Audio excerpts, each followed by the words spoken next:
2026-এর বিধানসভা নির্বাচনে শোভনদেব চ্যাটার্জির কাছে এবারের ইলেকশন জেতাটা কতটা চ্যালেঞ্জিং? আমার অপোনেন্ট যেই হোক না কেন কখনো দুর্বল মনে করি না। মমতা বন্দ্যোপাধ্যায় ক্যান্ডিডেট করেছে, এগিয়ে দিতে হবে। বিজেপি বলছে বাংলায় চেঞ্জ দরকার, ডেভেলপমেন্ট কম, পাবলিসিটি বেশি। আমাদের জিএসডিপি ভারতবর্ষের জিএসডিপি থেকে অনেক বেশি। আর ভারতবর্ষের সবচেয়ে ক্রিমিনাল স্টেটের নাম উত্তরপ্রদেশ। অভয়ার মা এবারে যে দাঁড়িয়েছেন বিপরীতে, এটা কি কোনোভাবে মানুষের আবেগকে এফেক্ট করবে বলে মনে হয়? উনি না নামলে পারতেন। ওনার কাছে আমাদের প্রত্যেকটা মানুষের সহানুভূতি ছিল। এখন যেন এটা অন্য একটা ব্যাপার হয়ে গেল। অপোজিশন দুর্বল না শক্তিশালী? আমাদের রাজ্যে নেই তো। মমতা বন্দ্যোপাধ্যায় সেটাকে তৃতীয় স্থানে তুলেছেন। 26-এ মুখ্যমন্ত্রী হবেন এবং 1 নম্বরে নিয়ে যাবেন। অনেক যুবক যুবতী কিন্তু বাংলা ছেড়ে বাইরে চলে যাচ্ছে, এটা কি আমাদের ব্যর্থতা?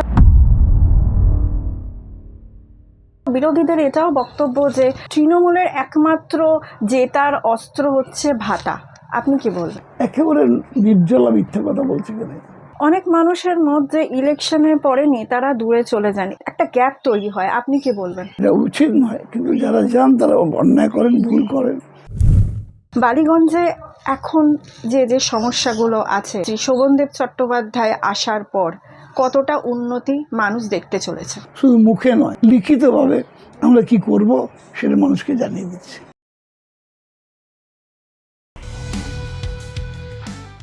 2026 বিধানসভা নির্বাচনের আগে বাংলার রাজনীতি এখন এক অন্য মোড়ে দাঁড়িয়ে। আজ আমাদের সঙ্গে আছেন অভিজ্ঞ রাজনীতিবিদ, বহুবারের বিধায়ক শ্রী শোভনদেব চট্টোপাধ্যায়। দীর্ঘ রাজনৈতিক যাত্রার অভিজ্ঞতা নিয়ে তিনি আবারও লড়ছেন এই নির্বাচনে। আজ কথা হবে রাজনীতি, বাস্তবতা আর ভবিষ্যৎ নিয়ে, একেবারে খোলামেলা আলোচনা। শুভ নববর্ষ। শুভ নববর্ষ। কেমন আছেন? এখন তো আপনাদের সময় খুবই কম, আমরা এইটুকু সময় পেয়েছি, তার জন্য অনেক ধন্যবাদ। 2026-এর বিধানসভা নির্বাচনে বালিগঞ্জে আপনার বিপরীতে দাঁড়িয়েছেন সিপিআইএম আফরিন বেগম এবং অন্যদিকে বিজেপি শতরূপা ঘোষ। শোভনদেব চ্যাটার্জির কাছে এবারের ইলেকশন জেতাটা কতটা চ্যালেঞ্জিং? না, চ্যালেঞ্জিং বলবো না কোনোটাই। আমার কাছে যেটা সবসময় মনে হয় যে আমি কোনো সময় যে ক্যান্ডিডেটই হোক না কেন কাউকে দুর্বল মনে করি না। আমি 9বার এর আগে বিধানসভা নির্বাচনে জয়ী হয়েছি, এটা আমার 10বার। তো সেই জন্য আমি অক্লান্ত পরিশ্রম করছি, সকাল থেকে রাত্রি অবধি পরিশ্রম করছি। সেটা এই কথা ভেবে নয় যে কতটা চ্যালেঞ্জিং ভেবে নয়। আমি আমার লড়াই করে, যেহেতু বললাম আমি নিজে বক্সিং করতাম এক সময় দীর্ঘদিন লড়াই করেছি। আমার অপোনেন্ট যেই হোক না কেন তাকে আমি কখনো দুর্বল মনে করি না। সকলেই সবল, কিন্তু আমি আমার মতো করে তার সঙ্গে লড়াই করে এবং জিতব আমি। বিজেপি বলছে বাংলায় চেঞ্জ দরকার, ডেভেলপমেন্ট কম, পাবলিসিটি বেশি। আপনি কি মনে করেন মানুষ কি সত্যি চেঞ্জ চাইছে? যারা এই কথাগুলো বলছে, সে ভারতবর্ষের 17-18টা মুখ্যমন্ত্রী এখানে এসছেন, প্রধানমন্ত্রী, স্বরাষ্ট্রমন্ত্রী থেকে শুরু করে সবাই এখানে এসছেন। তারা একবার নিজেদের দিকে তাকিয়ে কথাটা বলুন। বাংলা এখন অনেক ক্ষেত্রেই ভারতবর্ষের আমাদের জিএসডিপি ভারতবর্ষের জিএসডিপি থেকে অনেক বেশি। আমাদের জিএসডিপি ভারতবর্ষের জিএসডিপি থেকে অনেক বেশি। তাহলে সেটা কী করে হলো? জিএসডিপি হচ্ছে উন্নয়নের সূচক, তাই সেখানে আমরা অনেক এগিয়ে গিয়েছি। সেটা ওরা এই সমস্ত কথাগুলো এসে বলছে। আমি নিজে কৃষিমন্ত্রী, বলছি এখানে আমরা ধানের উৎপাদনের তৃতীয়, অথচ আমরা ভারতবর্ষে 1 নম্বরে। ক্রপিং ইন্টেন্সিটিতে আমরা 1 নম্বরে, কৃষিতে আমরা এখন 1 নম্বরে ভারতবর্ষে। সেখানে দাঁড়িয়ে এসে মানে একবারে ব্লেটেন্ট নির্জলা মিথ্যে কথার কথা ব্যবহার করবো না। অসত্য কথা বলছেন প্রধানমন্ত্রী থেকে শুরু করে সবাই এসে অসত্য কথা বলছে। আমাদের অনেক বিষয় আমরা এখন ভারতবর্ষে 1 নম্বর জায়গায় আছি, অনেক বিষয়। বিরোধীদের এটাও বক্তব্য যে তৃণমূলের একমাত্র জেতার অস্ত্র হচ্ছে ভাতা। আপনি কি বলবেন? তাই যদি হতো তাহলে ওরা আমাদের সঙ্গে কম্পিটিশন নাম দিয়ে আমরা 1,500 টাকা দিচ্ছি, ওরা 3,000 টাকা দেবো বলে প্রতিশ্রুতি দিচ্ছে। সবসময় কী হয়, নিজেকে আচরণ করতে হয়, করে পরকে জ্ঞান দিতে হয়। তো নিজেরা আচরণ করছে না, আমাদের নকল করছে। আরও বলে দিই, ভারতবর্ষের পঞ্চায়েত মন্ত্রী যিনি বিজেপি, তিনি বলছেন যে মমতা বন্দ্যোপাধ্যায় রাজ্যসভায় বলছেন, মমতা পশ্চিমবঙ্গ বলে বলছেন, মমতার নাম না করে পশ্চিমবঙ্গের যে সমস্ত স্কিমগুলো চলছে সেগুলো সারা ভারতবর্ষের নানান নামে গ্রহণ করা হয়েছে। তার ফলে গ্রামীণ অর্থনীতি আরও সবল হয়েছে। কারণ আমার কাছে তার পেপার কাটিং আছে যে একথা কেন্দ্রীয় সরকার স্বীকার করছে। আমার কাছে আরও অনেক রিপোর্ট আছে যেখানে কেন্দ্রীয় সরকারের NCRB রিপোর্টে ভারতবর্ষের সবচেয়ে ক্রিমিনাল স্টেটের নাম উত্তরপ্রদেশ, সবচেয়ে রেপিস্ট স্টেটের নাম উড়িষ্যা। তো এগুলো প্রশ্ন এলে আমি বলবো, উত্তর দেবো ঠিক সময়, কিন্তু আমি বলছি যে একেবারে নির্জলা মিথ্যে কথা বলছি কেন। অনেক জায়গায় শোনা যাচ্ছে ভোটার লিস্ট থেকে নাম বাদ যাচ্ছে, এবং এটা কি আমাদের গণতন্ত্রের উপর কোনোভাবে আস্থা কমিয়ে দিচ্ছে? আজকে পয়লা বৈশাখ ইংরেজি বলতাম না, তবু বলছি, ইংরেজিতে একটা শব্দ আছে, there is no stone unturned. এই রাজ্যকে গ্রাস করবার জন্যে এমন কোনো পদ্ধতি নেই যা গ্রহণ করা হচ্ছে না। তার সবচেয়ে বড় উদাহরণ হচ্ছে ইলেকশন কমিশন। এটা অনেক আগে থেকে টার্গেট ছিল। ইলেকশন কমিশনের সিলেকশনটা ছিল প্রধানমন্ত্রী, অপোজিশন লিডার আর একজন জজ, নামটা তুলে দিয়ে ওদের দলের একজন মন্ত্রী করে দেওয়া হলো। তার ফলে 2:1 হয়ে গেল। তাই তাদের দলেরই একজন মুখপাত্রকেই ইলেকশন কমিশনার করা হয়েছে। আর ইলেকশন কমিশন একটা বিজেপির একটা শাখা সংগঠন হয়ে গেছে এখন। ফলে যা করার তাই করছে। এই যে এত লোকের নাম, লক্ষ লক্ষ লোকের নাম বাদ চলে যাচ্ছে। বাংলায় 244 থেকে 245 জন লোক মারা গেছে FIR-এ। এটা তো কাম্য ছিল না। গণতান্ত্রিক দেশে একটা মানে মানুষের তার বৈধ সে নাগরিক কিনা এইটা বার করতে গিয়ে এত লোকের মৃত্যুর কারণ হয়ে গেল, এটা কোনো মানুষ প্রত্যাশা করেনি। বহু লোকের নাম বাদ চলে গেছে, কিন্তু তারপরেও আমরা জিতবো, অনেক ভোটে জিতবো। অনেক কাজ হয়, কিন্তু হয়তো অনেকের কাছে সেই খবরটা ঠিকঠাক পৌঁছয় না। এটা কি কমিউনিকেশন ফেলিয়ার? হ্যাঁ, এটা আমাদের কিছুটা আমাদেরই দোষ বলবো আমরা, যে আমরা এত যেসব কাজ করেছি আমরা। আজকে শিল্পের ব্যাপারে মমতা নিজেই বলেছে এক জায়গায়, শিল্পে আমরা কোন জায়গায় এসেছি। আর দিল্লি বলেছে যে এখন industry destination West Bengal. Delhi বলছে, আমাকে তারও কাটিং আছে। দিল্লির মন্ত্রী বলছে এখন ডেস্টিনেশন ওয়েস্ট বেঙ্গল, কারণ মমতা বন্দ্যোপাধ্যায় যেসব স্টেপগুলো নিয়েছেন সেটা ইন্ডাস্ট্রির পক্ষে অত্যন্ত ভালো। অতএব মানে বেঙ্গল এখন মানে ডেস্টিনেশন অফ ইন্ডাস্ট্রি। বালিগঞ্জ থেকে আপনি এবারে দাঁড়িয়েছেন 2026-এ। Ballygunge educated area. আপনার কি মনে হয় মানুষ কি আবেগ দিয়ে ভোট দেয় না লজিক দিয়ে? সেটা ম্যান টু ম্যান ভ্যারি করে, এক একজন এক এক রকম। কেউ আবেগ দিয়ে দেয়, কেউ যুক্তি দিয়ে দেয়। এখন এটা নির্ভর করে সেই ব্যক্তির ওপরে দেয়, সে কীভাবে ভোটটা দেবে, কাকে ভোট দেবে। অনেকে যেমন একটা দল নিয়ে পাগল, সে তৃণমূল বলতেই পাগল হয়, সে আর অন্য কথা ভাবে না। মমতা বন্দ্যোপাধ্যায় ক্যান্ডিডেট করেছে, এগিয়ে দিতে হবে। আবার অনেকে ভাবে এই লোকটা ভালো না খারাপ, এর ব্যাকগ্রাউন্ড কী, ইত্যাদি ইত্যাদি। সেটা ম্যান টু ম্যান ডিফার করে। অভয়ার মা এবারে যে দাঁড়িয়েছেন বিপরীতে, এটা কি কোনোভাবে মানুষের আবেগকে এফেক্ট করবে বলে মনে হয়? আমি মনে করি যে ওনার এই মুহূর্তে রাজনীতিতে না আসলে ভালো করতেন, কিন্তু এরপরে উনি বলেছেন রাজনীতিতে গেলে বিচার পাওয়া যায়, আমার মেয়ের বিচার আমি পাইনি। তো উনি কলকাতার মানে আমাদের পশ্চিমবঙ্গের বিচারও শুনেছেন আর দিল্লির বিচারও শুনেছেন।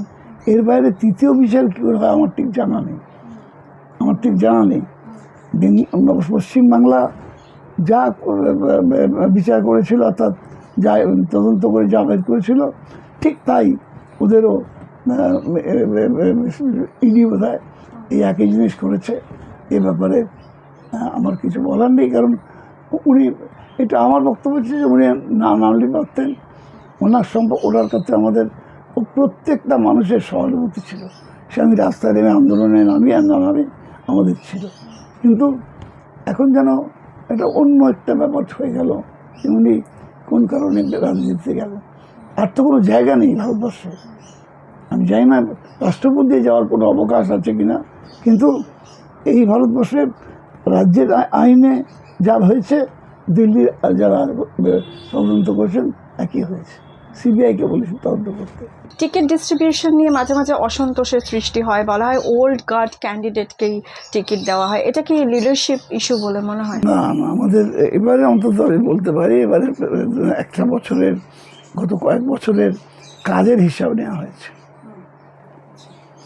লাস্ট আমাদের যখন কমিটি হয়, আমার মনে আছে খর্দায় আমি তখন ছিলাম, প্রত্যেকটা যারা যারা নিয়ে গিয়েছিলেন সেদিন যাদের নাম উঠেছিল, একে জেনারেল সেক্রেটারি করা হোক, একে প্রেসিডেন্ট করা হোক, প্রত্যেকের ক্ষেত্রেই আমাদের দলের পক্ষ থেকে দেখিয়ে দেওয়া হয়েছে যে এর পারফরমেন্স নিজের ওয়ার্ডেই খারাপ, অতএব একে দেওয়া যাবে না। আবার যার পারফরমেন্স ভালো তাকে দেওয়া হবে। এটাই এখন আমাদের দলের নীতিতে পরিণত হয়েছে। এবারেও মমতা বন্দ্যোপাধ্যায় বা অভিষেক বন্দ্যোপাধ্যায় একই কথাই বলেছেন, পারফরমেন্সের উপরে পরবর্তীকালে মানুষ নির্বাচনে টিকিট পাবে। অনেক মানুষের মধ্যে ইলেকশনের পরেনি তারা দূরে চলে যান, এই গ্যাপটা, একটা গ্যাপ তৈরি হয়, আপনি কি বলবেন? এটা উচিত নয়, কিন্তু যারা যান তারা অন্যায় করেন, ভুল করেন। কারণ নির্বাচনে তো আমি দায়বদ্ধ মানুষের কাছে, আমার পরিবারের কাছে নয়। আমি প্রত্যেকটা মিটিংয়ে এই কথা বলছি বা বলে আসছি চিরকাল, যে আমার পরিবার আমাকে এমএলএও করে না, মন্ত্রীও করে না, করে মানুষ। অত আমি চিরকাল তাদের কাছে দায়বদ্ধ থাকবো, এটা উচিত। তারা আমাকে জিতিয়ে দিলেন, তারপর ভুলে গেলাম, তা তো হয় না। আমি দায়বদ্ধ থাকবো, তার জন্যই আমি 9বার জিতেছি, এবার 10বার লড়ছি, এটাও জিতবো। আপনার কাছে দল বড় না নেতা বড়, কোনটা বেশি গুরুত্বপূর্ণ? অবশ্যই দল বড়, কিন্তু তারপরেও একটা কথা থেকে যায়, যেমন অনেক সময় মানে পরিস্থিতি, যেমন ইন্দিরা গান্ধী দলের থেকে বড় হয়ে গিয়েছিলেন, এরকম কিছু কিছু মানুষ থাকে।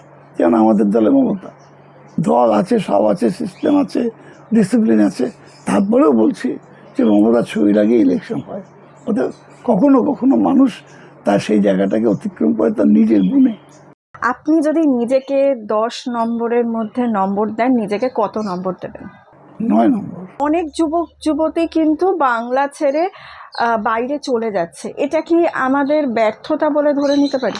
এটা আজ নয়, ঐতিহাসিকভাবে এটা চলে আসছে। এক সময় বাংলার থেকে সারা বাংলার ভারতবর্ষে দেখবি যে রেলওয়ে স্টেশনগুলোকে কেন্দ্র করে বাঙালি কলোনি আছে, সারা ভারতবর্ষে আছে। ব্রিটিশ আমলে বাঙালিদের নিয়ে যাওয়া হয়েছিল বিভিন্ন কাজের জন্য, রেলের কাজে, বিশেষ করে ক্লেরিক্যাল কাজের জন্য নিয়ে যাওয়া হয়েছিল। আবার ঠিক উল্টো দিক থেকে দেখো, পরিযায়ী শ্রমিক যদি ধরা যায়, তাহলে ভারতবর্ষে বাংলা থেকে যত লোক পরিযায়ী শ্রমিক, তার থেকে অনেক বেশি পরিযায়ী আমাদের পশ্চিমবাংলায় আছে, সারা দেশ থেকে এসছে।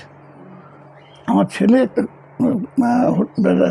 হায়াত হোটেলের ডাইরেক্টর, সে বলছে, বাবা আমি যে গ্রেডে চাকরি করি সে গ্রেডের একমাত্র বাঙালি আমি, আর সব বাঙালি।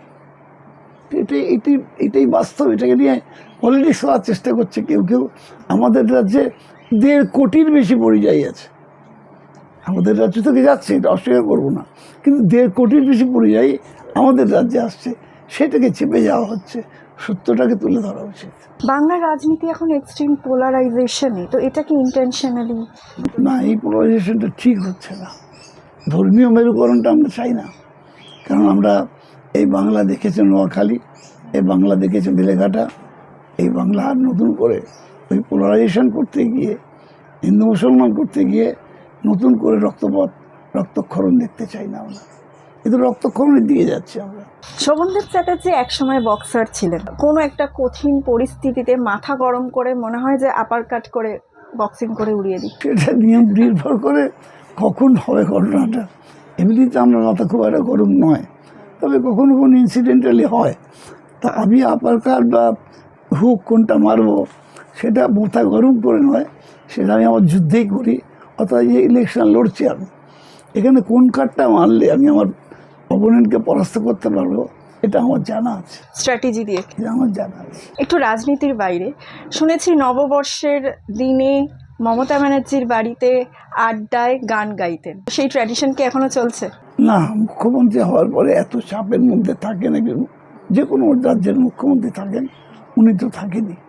কারণ উনি দলও করেন, আবার মুখ্যমন্ত্রিত্ব করেন, আবার ক্যাবিনেটে দেখি 44টা দপ্তরের খবর একদম হাতের তেলের ওপর। সব মন্ত্রীকে জিজ্ঞেস করেন, নানা প্রশ্ন করেন। প্রত্যেক আমরা একটা ডিপার্টমেন্ট করতে করতে হাঁপিয়ে উঠছি, উনি 44টা ডিপার্টমেন্টের খবর রাখেন। অসামান্য মানুষ। আজ যদি সেই আড্ডাটা আবার হয় তাহলে আপনি কোন গানটা গাইতেন? না না, আমি এখন গান গাই না, আমার গলা শুনে বুঝতে পারছো ভীষণ গলা বসে গেছে। আর আমাকে ডাক্তার বলে নানা চিকিৎসা আমার করা হয় না। ভেপার দিতে বলছে, গত 5 দিন ধরে হয়ে উঠছে না। অনেক রাত্রে ক্লান্ত হয়ে ফিরে আর তখন দূরে যাওয়া খেয়ে শুয়ে পড়তে পারি। তুমি এই গলা শুনলে আমি 2 লাইন গিয়ে দেবো, সুর কেটে গেলে তোমরাও কেটে দেবে। আমার বাড়ি ছিল পদ্মা নদীর ধারে, দমকা একটা জলাশয় ভাঙা দিল তারে। একটা ছোট র্যাপিড ফায়ার রাউন্ড আছে, তারপরে আমরা শেষের দিকে চলে যাব, আমাদের এপিসোড শেষের দিকে। পাওয়ার, দায়িত্ব না নেশা? দায়িত্ব, অবশ্যই দায়িত্ব। টিএমসি এক কথায়? একটা দল, একটা সর্বভারতীয় দলকে ভেঙে রাজ্যে 3 বার ক্ষমতা এসছে, এই ঘটনা বিরল। বিজেপিকে এক কথায়? এটা একটা সর্বভারতীয় দল, এদের রাজনীতি ভারতবর্ষের মানুষের জন্য একেবারেই প্রযোজ্য নয়, সংবিধান বিরোধী। বাংলার সবচেয়ে বড় সমস্যা এক কথায়? সমস্যা আছে অনেক, তবে সেটাকে লোকেট করে প্রায়োরিটি অনুযায়ী তাকে অ্যাড্রেস করা উচিত। বাংলার সবচেয়ে বড় শক্তি এক কথায়, মানে এক লাইনে? সেটা হচ্ছে বাংলার নিজস্ব অস্মিতা, যেটা সেটাই বাংলার সবচেয়ে বড় শক্তি। আচ্ছা, কিভাবে? বাঙালি নিজে নবজাগরণের অগ্রদূত, বাঙালি নিজে স্বাধীনতা যুদ্ধের অগ্রদূত, বাঙালি নিজে সাহিত্য থেকে শুরু করে ভারতবর্ষের সবথেকে বেশি নোবেল পুরস্কার পেয়েছে বাঙালি। এটা বাঙালির অস্মিতা, এইটাই বাঙালির অস্মিতা, যে আমরাই ভারতবর্ষের। গোখলে বলেছিলেন, মহামতি গোখলে, যে what Bengal things today India things tomorrow. সেটাই আমাদের অস্মিতা, যার বাঙালি যা হবে বেস্ট হবে। এই যে ভোটার আই কার্ড নিয়ে ঘুরে বেড়াচ্ছি আমরা, এর প্রথম দাবি কার? মমতা বন্দ্যোপাধ্যায় 93 সালে no identity card no vote আন্দোলন শুরু করলেন, তারপরেই তো কার্ড হলো। অতএব জ্ঞানেশ না ধ্যানেশ, ওর বুকে তো আই কার্ডটা আছে, ওটা মমতা বন্দ্যোপাধ্যায়ের দাবিতেই তৈরি হয়েছে। মিডিয়া সাপোর্টিভ না ক্রিটিক্যাল? অধিকাংশই এগুলো জার্নালিজম অনেকেই বেশিরভাগই করে, কিন্তু আমার মত হচ্ছে তারা ক্রিটিসিজম করুক, আবার যেটা যেখানে সাফল্য আছে সেটাও বলুক, শুধু ক্রিটিক্যাল হওয়া উচিত না। সোশ্যাল মিডিয়া হেল্পফুল না হার্মফুল? গণতন্ত্রের জন্য অবশ্যই সোশ্যাল মিডিয়া থাকবে, কাগজ থাকবে, সংবাদপত্র থাকবে, মিডিয়া থাকবে। এটা গণতন্ত্রের একটা রক্ষক, এরাও রক্ষক, কারণ অনেক ভুল ত্রুটিগুলো এরা তুলে ধরতে পারে, আবার ইচ্ছে করলে সাফল্যটাও তুলে ধরতে পারে। ফলে এটা গণতন্ত্রের পক্ষে অত্যন্ত প্রয়োজন। অপোজিশন দুর্বল না শক্তিশালী? আমাদের রাজ্যে নেই তো। ফ্যামিলি না পলিটিক্স, কোনটা বেশি স্যাক্রিফাইস করেছেন? না, আমি খুব ভালো ফ্যামিলি ম্যান, আবার ভালো কর্মীও বটে। আমি দুটোই করি, প্রাণ দিয়ে পার্টিটা করি, আবার আমার দলের প্রয়োজনে, মানে বাড়ির প্রয়োজনে। লোকে জানে আমার স্ত্রী খুব গুরুতর অসুস্থ ছিল, রাতের পর রাত জেগেছি, সারাদিন পার্টি করেছি। বলেই যখন দিলেন স্যার, 2 লাইন গান শুনলাম, 2 লাইন কবিতা যদি আবৃত্তি করেন। আমার লেখাই কবিতা বলছি, এটার নাম প্রকৃতি। ভালোবাসি প্রাণ, ভালোবাসি জীবনের গান, ভালোবাসি লাল মাটি বাউলের সুর, যে সুর হারিয়ে যায় দূর বহু দূর। ভালোবাসি অরণ্যের চুপি চুপি কথা, যে কথায় কান পাতে গাছ লতা পাতা। ভালোবাসি পাহাড়ের অসীম নিস্তব্ধতা, ভালোবাসি ঝর্ণার ফেনিলে জলরাশি, মন বলে প্রকৃতি তোমায় ভালোবাসি। বাহ বাহ বাহ, অসাধারণ। আমার অসংখ্য কবিতা আছে খুব প্রকৃতি নিয়েই। বাংলার মানুষকে এক লাইনে কি বলবেন? বাঙালি আবেগপ্রবণ, কিন্তু এই বাঙালি আবার আবেগপ্রবণ বলেই হাসি কাটে হাসতে হাসতে গিয়ে নিজেকে বিসর্জন দিয়েছে, নিজে প্রাণ বিসর্জন দিয়েছে। আগামী 5 বছর চ্যালেঞ্জ না সুযোগ? না, রাজনীতিতে সবসময় চ্যালেঞ্জ। রাজনীতিতে আমরা ক্ষমতায় আসব এবং আমাদের এই রাজ্য 11 সালে ভারতবর্ষের 20টা রাজ্যের মধ্যে 14তম স্থানে ছিল। মমতা বন্দ্যোপাধ্যায় সেটাকে 3য় স্থানে তুলেছেন। 26-এ মুখ্যমন্ত্রী হবেন এবং 1 নম্বরে নিয়ে যাবেন। বালিগঞ্জে এখন যে সমস্যাগুলো আছে, শ্রী শোভনদেব চট্টোপাধ্যায় আসার পর কতটা উন্নতি মানুষ দেখতে চলেছে? আমাদের এবারে প্রত্যেক ক্যান্ডিডেটকে তাদের কী কী কাজ করব সেই কমিটমেন্ট করে নামতে হচ্ছে। প্রত্যেকের জন্য আলাদা। আমার ছাপানো আছে, আমি ছাপানো জিনিস বিলি করবো, আজ থেকে ছাপানো জিনিস বিলি করে দেবো। আগাম পরে ধরতে পারবে পাবলিক আমাকে যে আপনি তো বলেছিলেন এটা করবেন, করলেন না। তো সেই জন্যে শুধু মুখে নয়, মুখে বললে মানুষ ভুলে যেতে পারে, লিখিতভাবে আমরা কি করব সেটা মানুষকে জানিয়ে দিচ্ছি। অনেক ধন্যবাদ স্যার, আমাদেরকে সময় দেওয়ার জন্য। আপনার কথা থেকে দর্শকরা নিজেদের সিদ্ধান্ত নিতে পারুক, এটাই আমাদের উদ্দেশ্য। আর এই খোলামেলা কথোপকথনের জন্য আপনাকে অনেক ধন্যবাদ। নমস্কার।